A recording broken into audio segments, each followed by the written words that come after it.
पाकिस्तान तालिबान के हमलों से इतना परेशान हो गया है कि वो किसी भी कीमत पर सीज फायर चाहता है। पाकिस्तान इसलिए भी ज्यादा परेशान है क्योंकि इस्लाम के नाम पर आधी पाकिस्तानी जनता तालिबान का साथ देने के लिए तैयार है। आप किसी मक्कार और दुश्मन देश को डरा धमका और मिटा तो सकती हैं, लेकिन उस देश से उसी की गलती उगलवाना कई बार मुश्किल हो जाता है। भारत अगर करने पर आया तो वे पाकिस्तान को एक झटके में नक्शे से मिटाकर इतिहास की किताबों में डाल सकता है, लेकिन जाहिर सी बात है कि भारत पाकिस्तान से ये कैसे बुलवाए कि उसकी दूसरे देशों के साथ क्या सीक्रेट डील्स हैं। लेकिन तालिबान ने चिकनी और चालाकी भरी बातें कर पाकिस्तान से लिखित में काम करवा लिया है। इतिहास में पहली बार पाकिस्तान ने परेशान होकर बताया कि एक विदेशी देश से उसकी क्या सीक्रेट डील हुई है। आपको बता दें कि डील भारत के लिए बहुत बड़ा खतरा बन सकती है। दरअसल पाकिस्तान तालिबान के हमलों से इतना परेशान हो गया है कि वो किसी भी कीमत पर सीज फायर चाहता है।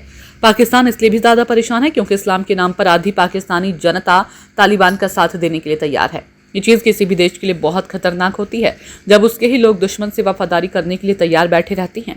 इसी का फायदा उठाते हुए तालिबान ने पाकिस्तान से लिखित में वे सच उगलवा लिया जो भारत शायद नहीं बुलवा पाता। तालिबान के दबाव में पहली बार पाकिस्तान ने स्वीकार किया कि उसने एक विदेशी देश के साथ ऐसी डील की है जिसके तहत वो विदेशी देश किसी दूसरे देश पर हमला करने के लिए पाकिस्तान की जमीन का इस्तेमाल कर सकता है, क्योंकि इस डील में साफ साफ लिखा है कि रहस्यमयी विदेशी देश जब अपने फायदे के लिए पाकिस्तान की जमीन का इस्तेमाल करेगा तो पाकिस्तान इसमें दखल नहीं दे सकता। ये एक होश उड़ा देने वाला कबूलनामा है, यानी एक ऐसा विदेशी देश है जो हमला करने के लिए पाकिस्तान की जमीन का इस्तेमाल कर सकता है और पाकिस्तान उस विदेशी देश को रोक भी नहीं सकता। अफगानिस्तान ने वार्ता के दौरान पाकिस्तान के सामने 2 शर्तें रखी। पहले कि पाकिस्तान किसी भी हालत में अफगानिस्तान के हवाई क्षेत्र या लैंड बॉर्डर का उल्लंघन नहीं करेगा। दरअसल हाल ही में पाकिस्तान ने अफगानिस्तान के कई इलाकों पर एयर स्ट्राइक की थी, जिसमें राजधानी काबुल भी शामिल था। दूसरी शर्त ये थी कि पाकिस्तान अपने इलाके का इस्तेमाल अफगानिस्तान के दुश्मनों के लिए नहीं होने देगा।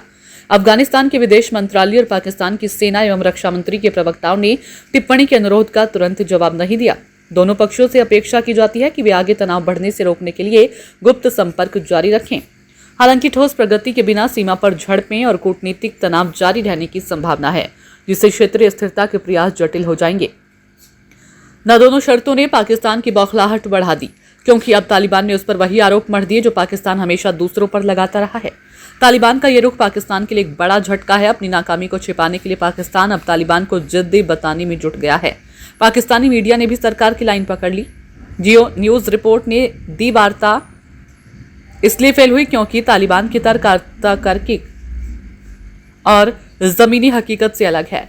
पाकिस्तान का दावा है कि उसने तालिबान को स्पष्ट और सबूत आधारित मांगे दी थी, लेकिन तालिबान ने सकारात्मक रुख नहीं दिखाया।